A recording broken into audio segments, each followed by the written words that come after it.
In an ancient village, a centuries old curse holds humanity captive. Every year, a sacrifice is made, but this time, one hero will step forward to face the horror and break the curse. Thousands of years ago, the Egyptian village's king disobeyed a powerful deity. In his anger, the deity placed a curse upon the king and his land. This curse caused one child born in the village to become a Lycan on every full moon. However, the king begged for forgiveness and made a pact with the deity. The air in the Egyptian village of Kemet was a heavy shroud of dread, thick with the scent of fear and the dust of ages. Tonight is the night of full moon. It will hang like a cold, unblinking eye, its light turning the sandy streets into a sea of spectral silver. It was the night of sacrifice, a ritual of blood which took place on the first moon of the season of Achet, the flooding season. This ritual had haunted the villagers for generations. Every window was barred, every door bolted, as if their meager defenses could hold back the ancient evil that stalked their land. On the rooftop of his family's humble mud brick home, Amun, a young man with a heart as defiant as the desert wind, watched the terrifying spectacle. His fists were clenched, his muscles taut with a rage born of helplessness.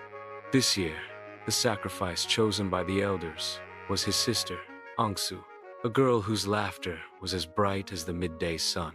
Amun's father, a man of quiet wisdom, had whispered a final secret to him on his deathbed. The curse can be broken, my son.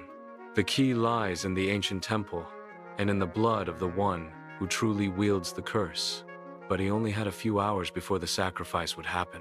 Stealing away from the terrified village, Amun began his perilous journey to the temple.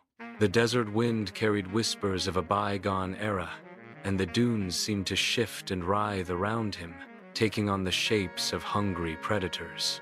He saw fleeting shadows and heard guttural howls that seemed to tear at the very fabric of the night.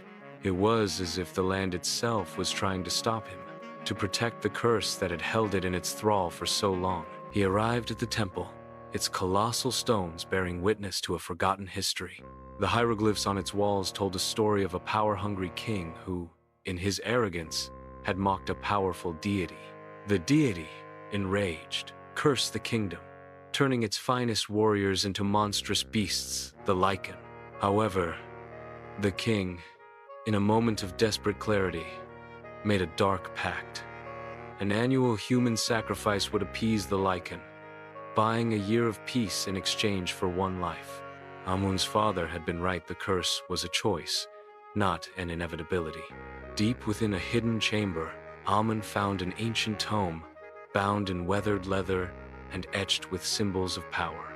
It wasn't a story of a monster, but of a vengeful spirit that possessed a host, and the only way to destroy it was to expose the true Lycan and sever its connection to the host.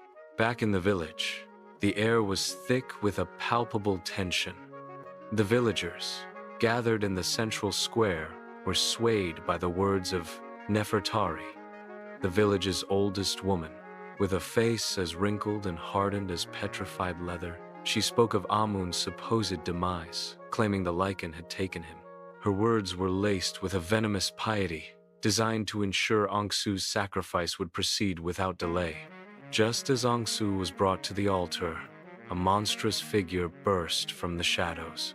The Lycan, a terrifying amalgamation of man and wolf, its eyes burning with a malevolent red glow and its claws like jagged daggers, emerged, its terrifying howl silencing the crowd. Amun, rushing back, saw the scene unfold. He confronted the beast, holding the ancient book aloft. A battle of epic proportions ensued. Amun, fueled by his love for his sister, fought with a desperate ferocity. His sword, a blur of motion. He managed to wound the beast, but not before its massive claws raked across his arm, leaving a deep, painful gash. But just as he thought he had won, the Lycan's form began to shimmer, and it was then that Nefertari revealed herself. She was the host.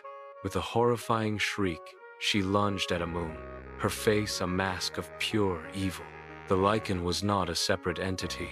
It was her, a twisted monster that fed on the village's fear and sorrow to sustain her eternal life. Just as Nefertari raised a ceremonial dagger to deliver the final blow, the heavens above split open with a blinding flash of light. A figure, magnificent in golden armor and wielding a gleaming sword, descended from the sky. It was Cleopatra, the spirit of Amun's ancestor, summoned by his selfless courage. Cleopatra, a beacon of ancient power, confronted Nefertari. "This curse ends now, sister," she thundered, her voice echoing with the might of pharaohs. Nefertari, shedding all pretense of humanity, transformed completely, not into a wolf, but a monstrous, fiery demon, a true manifestation of her wicked soul. Their battle shook the very foundations of the village, a cosmic clash of good and evil. Cleopatra, with the wisdom of the ages and the strength of a goddess, fought relentlessly, her every move deliberate and powerful. She finally drove her blade into the heart of the fiery demon, and with a final, agonizing shriek, the spirit of the Lycan and Nefertari's soul were extinguished forever. The curse was finally broken. As Cleopatra's spirit faded, she gave Amun a final, proud nod. The villagers, now free, looked at him not just as a survivor, but as the hero who had dared to challenge a legacy of fear. Anxu, safe in her brother's arms, looked up at the moon, which for the first time in her life seemed to shine with a gentle, calming light. The night of sacrifice had become the night of salvation.